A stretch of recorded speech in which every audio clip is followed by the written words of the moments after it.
word pandemic. It's just like, ugh.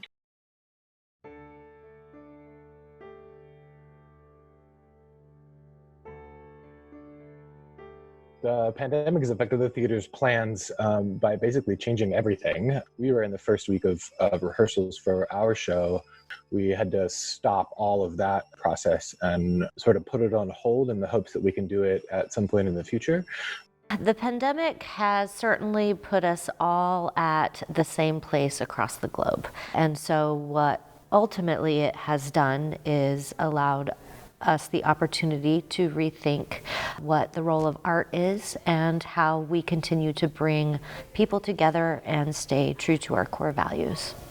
I, like most people, want to have the safety of our patrons, of our team, of our community to be the priority. Clearly, no one wants large groups of people to come together and potentially get sick. But looking to long term, no one knows how being unable to produce work for this long is going to affect organizations. And so it does put you in a position where you're just a little on edge, hoping that once we're able to open the doors again, that people will be comfortable enough to come and continue to support us.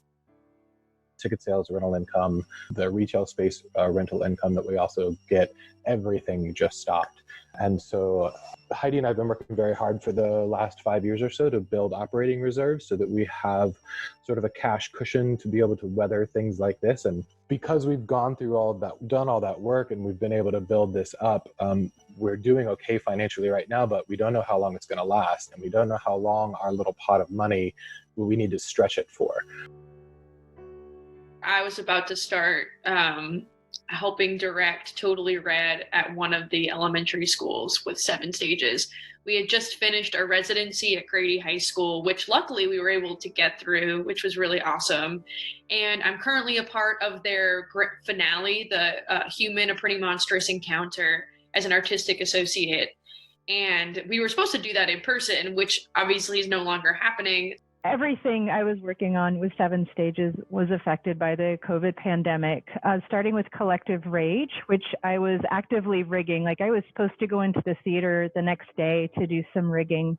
And then I was just told that the production was put on hold and then that it was canceled. But they say that we will probably get to do it in the future. So that's super exciting.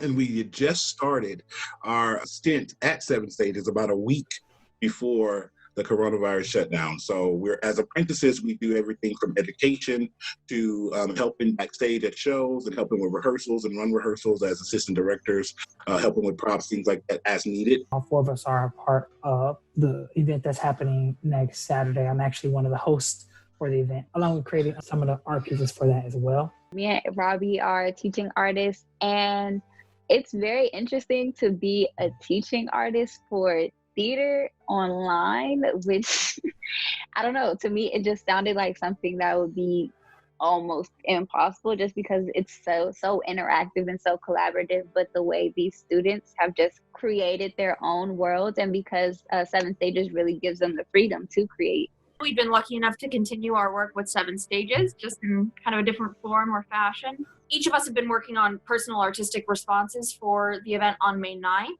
as well as collaborating on a kind of small group response, especially because it gives us the chance to work as artists in and of ourselves, as opposed to kind of cogs in a greater machine. So I think the pandemic is in that position of, remotely working with our young people, potentially. So I think it's going to be interesting to see what we can pull out of this, but I have noticed a lot of crazy creativity coming out of this period. It's going to change some things. And one of the things that I hope happens is that even after this, we continue to do remote communications to connect ourselves to people who are not in our countries or in our states. Keep this kind of like global humanity going. So I feel that this pandemic has affected all of us teaching artists in 7 stages by making us think outside of the box, which as artists, it's something we already think that we're doing. But this is a whole nother challenge. Just as creators, it's a bigger challenge than I think we've been presented with, especially when it comes to working with our youth, because you want to be in their face. You want to be teaching them things that you can't necessarily do on a computer screen. Like there's a big barrier. It's a big challenge, but it's also pulling these amazing ideas out of us that we didn't know that we could come up with or be so innovative. And I'm actually really excited about what we've come up with thus far.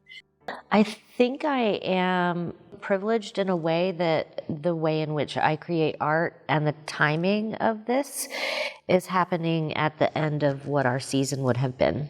And our upcoming production, Human, A Pretty Monstrous Experience, is kind of one of my babies to be able to do my own art within the collaboration and ensemble work that I do with my core artistic associates and teaching team throughout the year. And that is the way I art.